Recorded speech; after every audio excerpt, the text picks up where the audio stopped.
you. Do you? Yeah, I miss what we used to be like. That's when Dad started calling you my white knight. Brainwashed her. She just doesn't do everything you say anymore. Nice, so cold.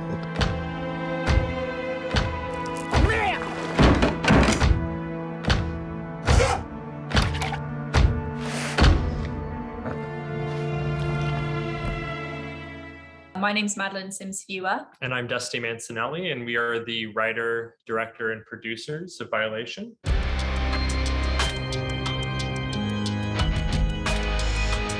Violation is a film about a woman who is really at the end of her marriage. Her relationship is crumbling, and she goes back to her hometown to look for solace in the arms of her sister. And she's actually quite brutally betrayed by both her brother-in-law and her sister, and decides that the only recourse that she has is revenge.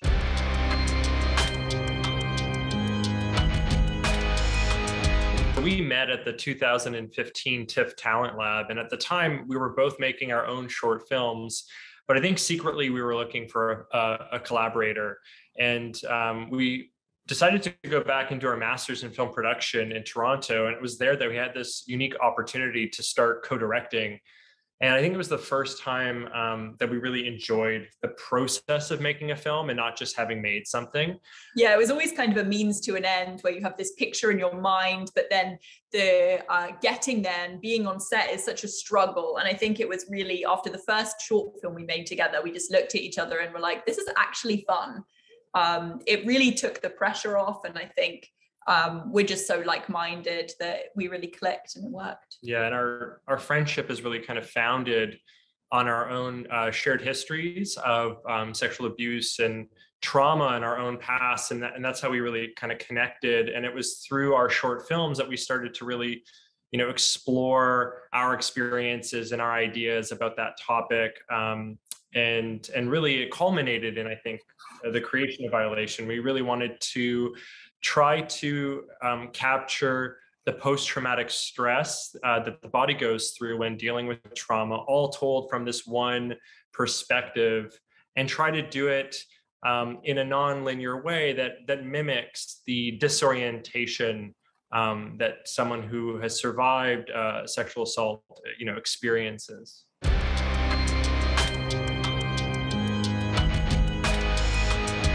We're thinking about it. We're very big fans of rape and revenge films, and we really love them and kind of enjoy watching them, and that kind of cathartic release that revenge brings. But we didn't want to just do something that we'd already seen. We wanted to do something that reflected our own personal experiences. And for us, I think the most important thing was that we weren't seeing sexual assault in movies that was portrayed in a way that we related to. So a way where it's not just this nefarious stranger down a dark alley jumping out and violently attacking someone. It's the real insidious nature of it being someone close to you. Most rape and sexual assault actually sadly ends up being people who are trusted and known friends and family of the victim, and we weren't seeing that. So that was kind of the first thing we wanted to look at. Yeah, and for us, really at its heart, the film is designed to scare you into not wanting to seek revenge. So it's almost an anti-revenge film in that way, because it's really tracking the emotional, psychological unraveling of this one character. So you can really see the consequences of revenge rather than that kind of exploitative, wish fulfillment, that kind of cathartic release that you get from that revenge genre. We wanted to really subvert those expectations in a way that hopefully creates a new kind of horror. And the horror is, what would it really feel like to go through with something like this? And what's the toll it takes, not just on yourself, but also your relationships? It's almost treated in a lot of rape and revenge movies as the character becomes almost superhuman.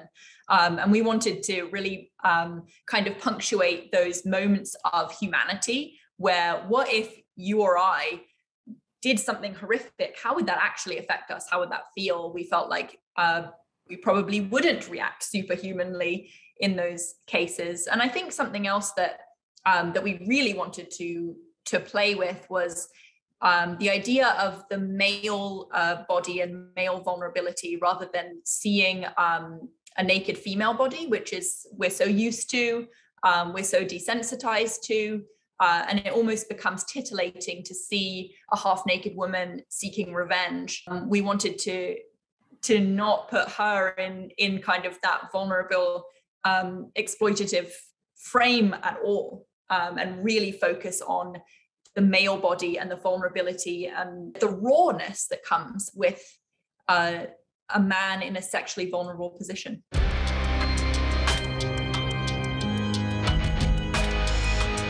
I think we're always striving for empathy in all of the stories that we tell. And it's always incredibly challenging, especially with a story like this, where we watch this woman do such a horrific thing. I think for us, as we're writing and as we're workshopping the characters with the actors, we try to approach the material from a non-judgmental way. We try to really get into the minds of these characters and try to understand what are their motivations and what's really kind of fueling them in a way so that hopefully the audience will understand, like in Miriam's perspective, she's not only betrayed by her best friend when he assaults her, but she's also betrayed by her sister when she, gaslights her and doesn't believe her. And so it's really trying to show you how she felt completely trapped and how she felt like she had no other recourse, and that this, in her eyes, was going to cause some kind of solution to her problem. I think really for us, trying to get to the heart of the character and what's really compelling them. We spent a lot of time with Jesse LaVercombe, who plays the brother-in-law, and Anna McGuire, really trying to get to the root of what's really fueling them.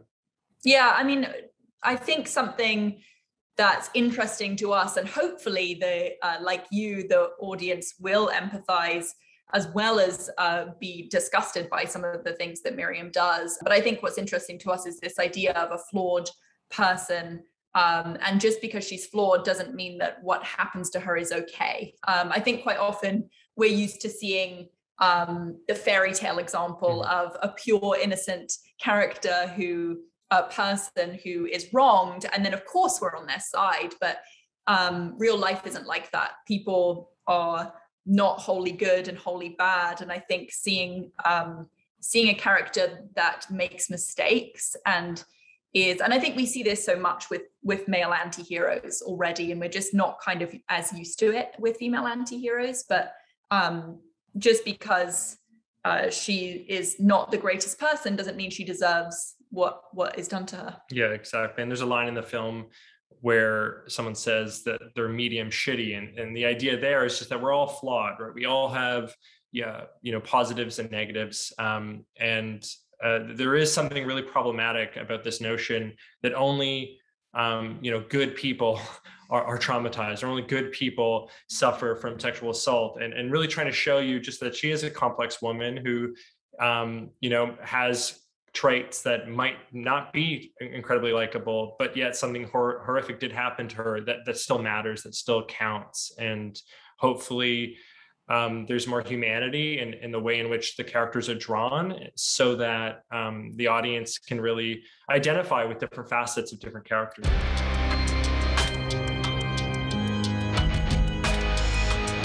So we have a hive mind approach as collaborators.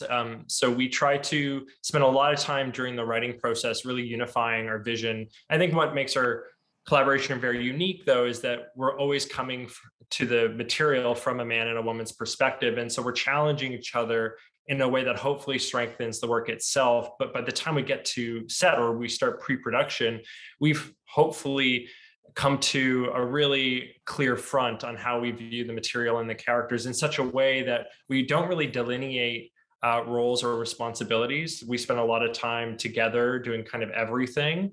And then we know, because Madeleine is acting in it, that there's a moment where she has to kind of relinquish control, because she can't at the same time be concentrating on her role as Miriam and be directing herself. So she kind of has to let go.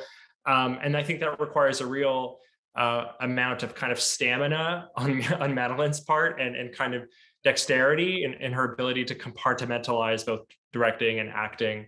But we worked together on our short films in a very similar capacity, and that gave us a testing ground to kind of workshop how we wanted to collaborate with each other. Yeah, I mean, it can be really tough as when Miriam is in pretty much every single scene. It definitely involved stamina, it definitely involved patience, but I think every day we came away inspiring each other, which is really everything you can hope for.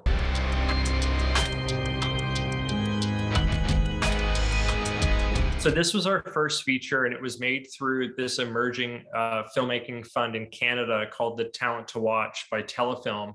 And one great thing about this fund is it's a grant, and it was really, it's micro budget, so they don't give you a ton of money, but they really give you all the creative freedom to explore. And as a result, we knew this was probably the only time in our careers where we could make something and not have to worry about financiers. It's just totally uncompromised. It was uncompromised, yeah. And so for us, I think there were two key parts. There was the sexuality in the film, the way in which we show the male nudity. We did not want that to be censored in any way. And what's funny about the violence in this film is that there's not a lot of it.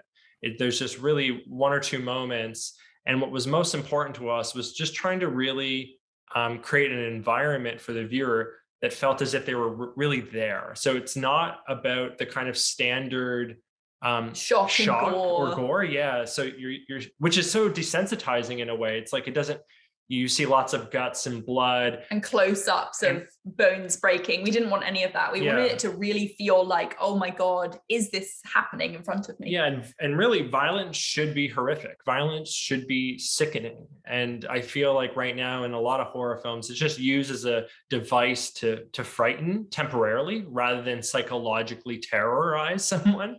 And I think for us, it was just picking those moments.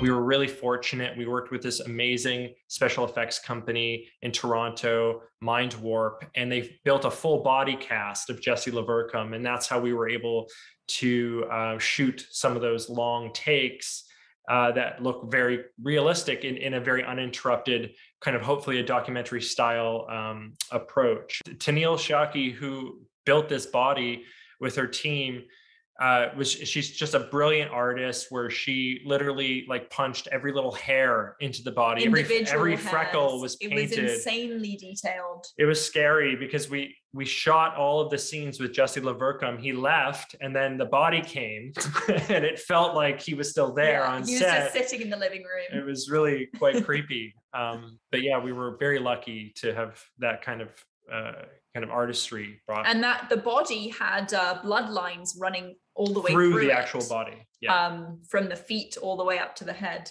It's so hard to do. Like the angle that we wanted was front facing, meaning like you can't hide lines. So it had to be right here. And doing a real person upside down with like a fake thing that's getting cut is actually quite dangerous. So doing it with the false body was really, the best way to go. People were actually, the crew and cast were actually quite excited by what we wanted to portray. I think the idea of having these long takes, these extended violent moments in really long takes was a fun challenge for everyone. And it was really important to Madeleine that the puke in the film be real. And because we've had experiences of doing the different, you can do a vomit rig or you can do VFX and it never quite looks right, or there's the banana in the mouth. But we wanted that real, guttural, it's kind of, primal, that sound that comes out of the body and that kind of just viciousness. And it was so critical because this is the moment Miriam is losing her humanity.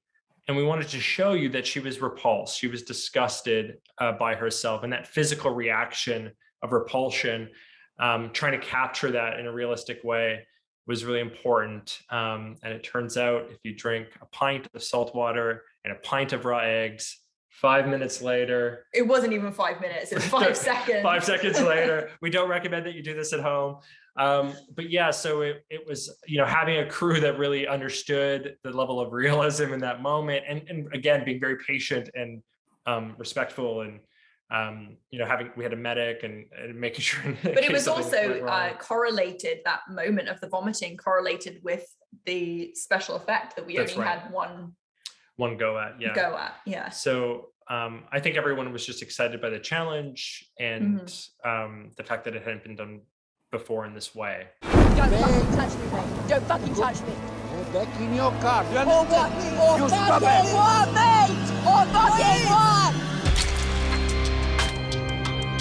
Thank you. We're thrilled to be on Shadowz, and Halloween is just like the perfect night to release it.